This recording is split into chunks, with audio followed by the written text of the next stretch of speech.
अमर उजाला संवाद का जो इस बार का थीम हमें दिया गया है वो है राष्ट्र रक्षा का संकल्प। मैं आपसे ये जानना चाहता हूं कि राष्ट्र रक्षा का संकल्प सिर्फ और सिर्फ सैनिक, सेना या वर्दीधारियों के कंधों पर ही है या इस देश के वासियों पर भी है, और अगर है तो वो किस तरह से होगा, किस तरह से अपनी जिम्मेदारी हमारे देश के आम देशवासी या नागरिक उठा सकते हैं? नहीं, आई थिंक देश राष्ट्र रक्षा का जो संकल्प है वो सिर्फ देशवासियों, सिर्फ फौज का नहीं है, ये सभी का है, ये आपका है, हम नॉर्मल लोगों का है।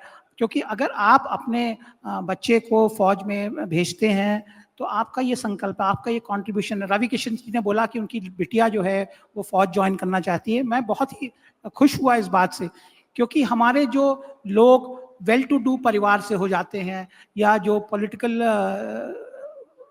पद्धति के लोग होते हैं या जो लोग बहुत ही अच्छी तरीके से पैसे कमा लेते हैं, उनके बच्चे नहीं जाते हैं फौज में। एक तो वो कंट्रीब्यूशन है। सेकंड, जैसे कि विकसित भारत अगर हम बात करें, अगर आज की बात आ रही है, मैं बात कर रहे हैं 4 ट्रिलियन डॉलर की हमारी इकोनॉमी है और इसको हम अगर 25 ट्रिलियन डॉलर बनाना चाहते हैं, 6 गुना बनाना चाहते हैं अगले 2047 तक, तो इसके लिए सभी लोगों का कंट्रीब्यूशन रिक्वायर्ड होगा।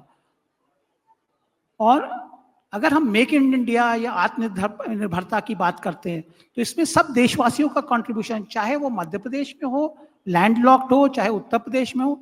जैसे कि पता है आपको, ब्रह्मोस मिसाइल्स जो हैं वो उत्तर प्रदेश में बन रही हैं।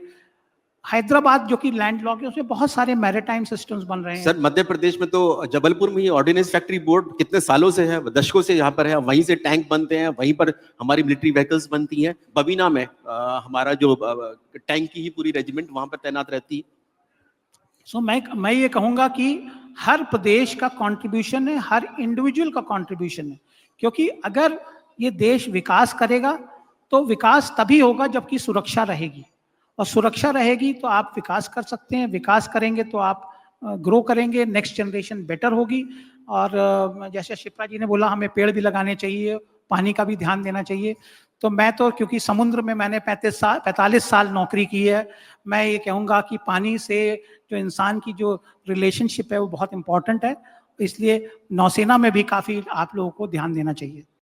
अगर आप ये वीडियो YouTube पर देख रहे हैं तो हमारे चैनल को सब्सक्राइब कर बेल आइकन दबाएं, और Facebook पर देख रहे हैं तो हमारे पेज को लाइक करें।